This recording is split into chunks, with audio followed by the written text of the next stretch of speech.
You ever have one of those mornings where you swear the universe is daring you to react like it's setting up a test just to see if you'll notice? That was me Tuesday at 10:42, standing in my kitchen sipping lukewarm coffee out of mug that's supposed to be a joke, design, revise, repeat, except that day it felt more like a warning label for what was coming. I'd spent a morning in my usual groove, a half-finished book cover on the laptop bare, stretched out by the front door, every inch the retired K9, but still a living, breathing security system, 175 pounds of pure muscle, and judgment eyes always on the horizon, like he knew the neighborhood better than I ever would. You know what I mean? The air was so quiet you could hear the clock tick, and that's when I caught a faint scrape, maybe boots on concrete, or maybe just my nerves playing tricks. Bear's head snapped up, not a sound from him, just that silent signal that meant, "Pay attention, buddy, something's off, let me back up a sec."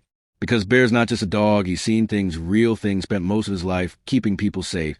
But I convinced myself those days were behind us both. I peeked out the window blinds, just cracked enough to catch the sun slicing across the sidewalk. But nobody there, not a car, not a kid, not even the usual jogger who ignores my private property sign. Like it's a suggestion. The feeling didn't go away, though it sat heavy right behind my ribs. I figured maybe I was just being jumpy, started back toward the kitchen, and then bam, the door.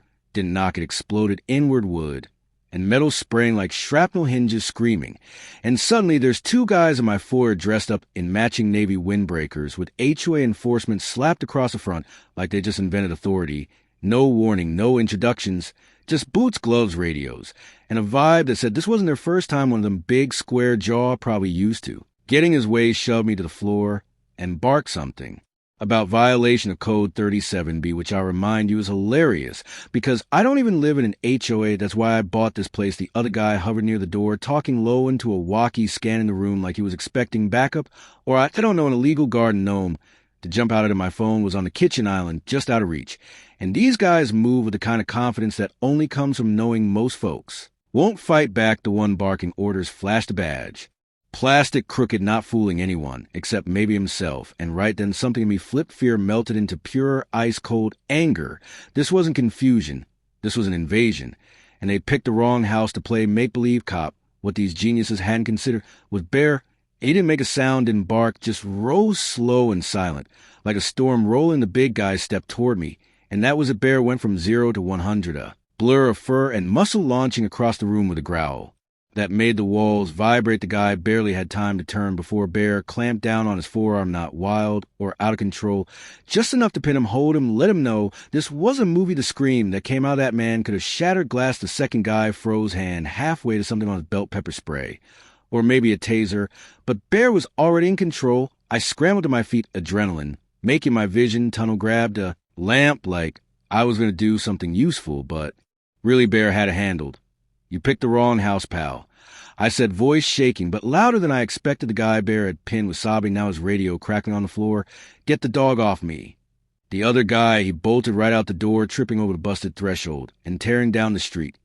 So fast you'd think he'd seen a ghost. My neighbor, Mrs. Clean, the one who never misses anything, was standing on her porch in her robe, clutching her phone, eyes wide. For a half second I thought maybe she'd call for help, but the look on her face said she'd seen enough to know who the bad guys were. Bear didn't let go until I put a hand on his back and said, "Easy, buddy." And I swear he understood every word. He released the guy, still keeping himself between us, low growls simmering in his chest. The man on the floor tried to sit up, whimpering, blood starting to soak through his windbreaker sleeve. But he wasn't going anywhere fast. I snapped some pictures, grabbed my phone, started filming. Because I didn't trust anyone to believe what had just gone down. Yeah, that happens. Sometimes you have to cover your own back in case the folks with the real badges show up with questions you never wanted to answer. And show up, they did. Blue light spinning, 3 cruisers in a row, officers stepping over what used to be my front door. You'd think they'd be shocked, maybe even a little impressed. But the first thing they did was separate me, Bear, and the wannabe enforcer, like we were all suspects do. "You own any firearms in the home?" one of them asked. "Has your dog shown aggression?" Before I stare at them, thinking, seriously, the guy kicked my door in, and you're asking about my dog.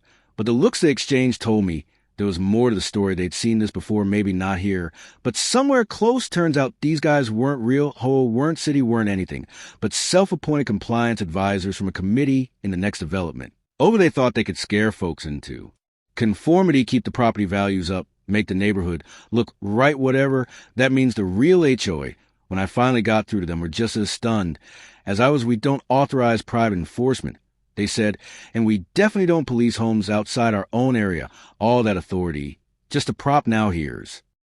Where things got even stranger, a week later, a reporter from the local news showed up at my door not to ask about the break-in, but about Bear. Turns out Mrs. Clean had posted a play-by-play on the neighborhood app, and Bear was suddenly famous, the hero dog who protected his owner from fake cops. They snapped his picture, made jokes about him being the real security, and for a while I got more waves from strangers than I ever want. I even got a letter from a retired sheriff in town who said, "Sometimes the best justice has 4 legs and teeth. Guess he knew a thing or two about it."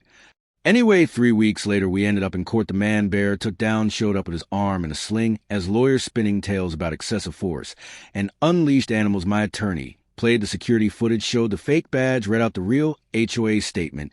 The judge listened, didn't say much, then hit them with felony trespass, impersonation, restitution. The whole package. The so-called compliance company folded overnight. The windbreakers vanished, the threat stopped, and for the first time in a month I slept through the night. But the thing that sticks with me isn't the fight or even a courtroom. It's how quickly the illusion of power can wreck your sense of safety, how fast someone can weaponize a uniform, real or fake. I replaced the door, reinforced the locks, upgraded my cameras. But it's the lesson I keep coming back to. Sometimes justice isn't about revenge or even punishment. It's about drawing a line and making sure everyone knows where it is. Bear got a new harness and a steak dinner. Mrs. Klein got a story for her book club. And me, I got a house that feels a little less like home, but a lot more like mine. So here's what I want to know. What would you have done if someone kicked in your door pretending to be the law? Where do you draw the line between self-defense and going too far? Drop your thoughts down below. Tell me if you think Bear was a hero or if I should have done something different like share. And let's hear your stories, because if this can happen in my quiet little corner, it can happen anywhere. And maybe, just maybe, we need to start asking tougher questions about who gets to wear the badge and who's really keeping us